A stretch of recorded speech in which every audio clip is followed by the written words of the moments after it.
As the morning mist clears, neighbors across the Kaputier Plains are awake. This one is not decided, but these ones are already out and about. This caterpillar is trying to locate its home. He searches and searches. He searches and searches again. And we leave him searching.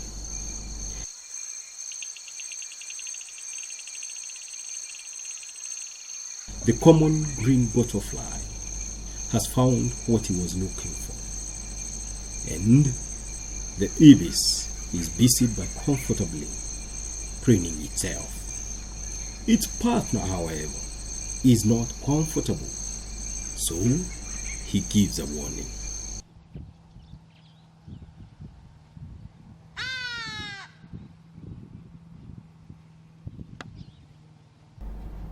A bee on a thistle flower captures my attention. It takes me where it takes the nectar. The hive is truly a beehive of activities. And I secretly admire their work ethics. I realize that the bee soldiers are not frisking the worker bees for bombs, guns, knives, or even stones. Theirs is a terrorist-free colony. It's on my way that I realize this is a haven of peace.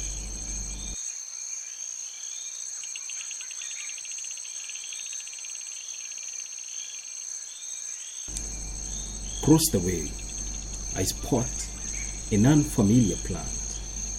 This plant had insects that seemed to be resting on the fruits. This area has two species of this plant. One has white flowers and the other one has pink flowers. The plant has green succulent fruit.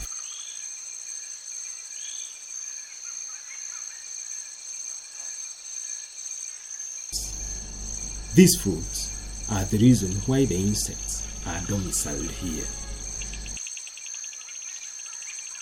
So, all they do is feed.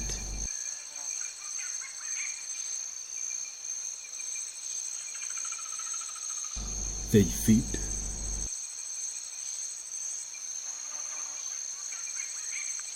And feed again until the only thing left for them to do is to feed some more.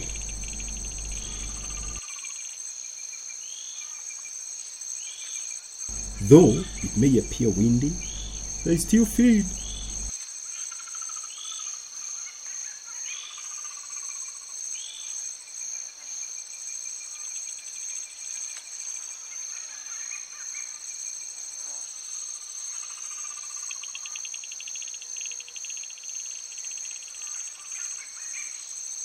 At a closer look, and at slow speed,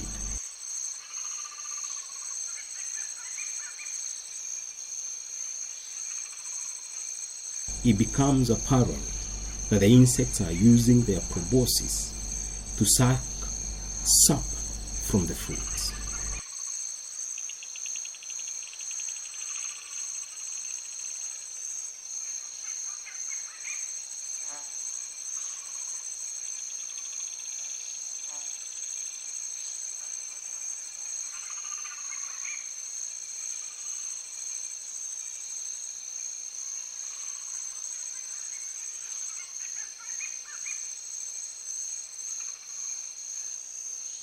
Or some are shy. They hide behind the leaves.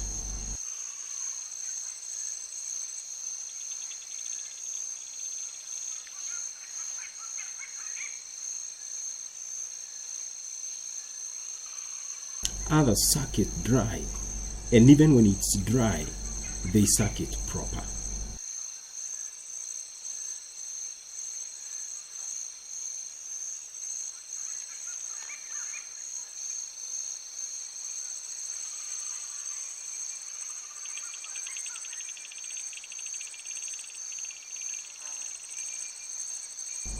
With plenty of food and energy, it is only fair that the insects ensure they do not become extinct.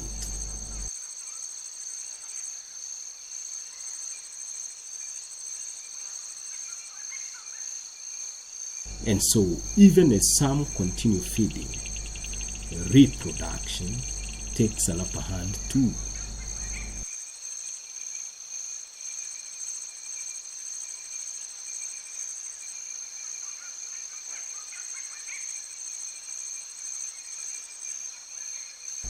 Insects that are not mating are a minority. We may never know whether they were rejected or they were victims of the jungle. It's only the fit who survive.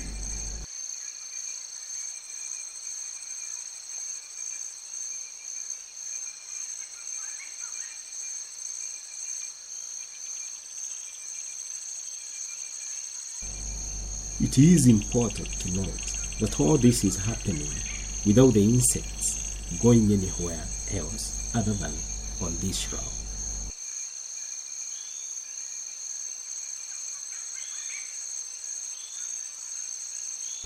At this point, it is evident that these two living things, the plant and the insect, are depending on each other for survival.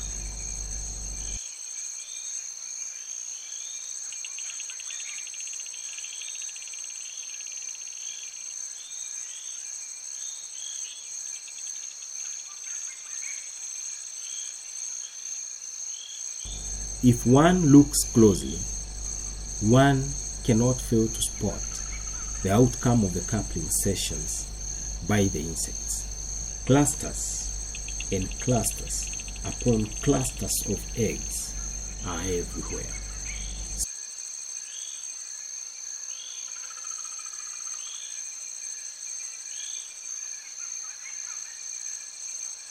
Some of the eggs are already hatched, and the young ones, the young hatchlings, can be spotted not far from the mature insects.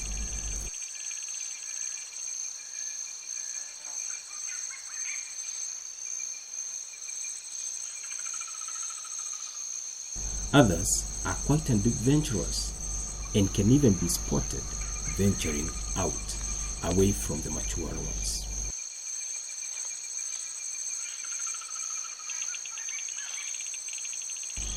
It's now evident that the insects has gone full cycle, and the next generation of insects has already taken up its existence.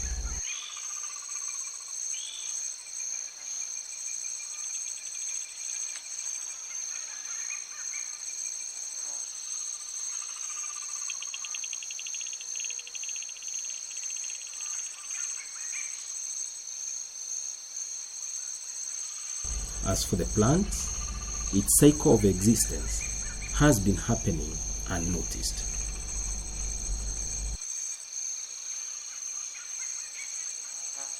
When the insects suck the fruit, it dries up, thus hardening, and then the miracle happens without anyone noticing.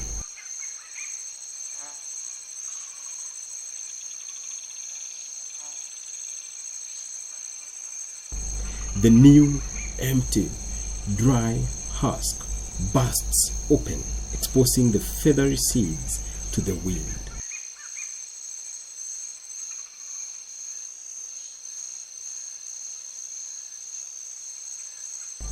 The wind has no option but to disperse and scatter them to fertile grounds as they await the conditions necessary for their germination to be right.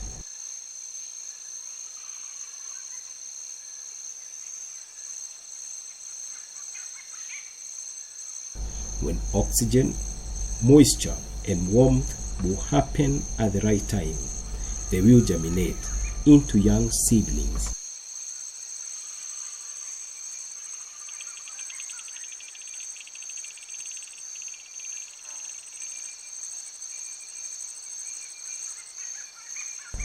Then they will put to shame the ever-present risk of extinction. Both the insect and the plant have one thing in common. For their survival, or for the survival of their respective species, they must reproduce. What comes out is a total interdependence between the plant and the insect. The major question is, can we allow ourselves to depend on each other? Can we support each other to thrive?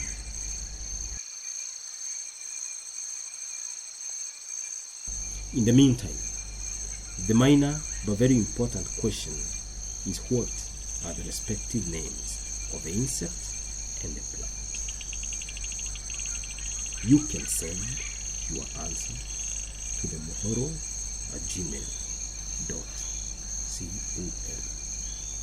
Thank you.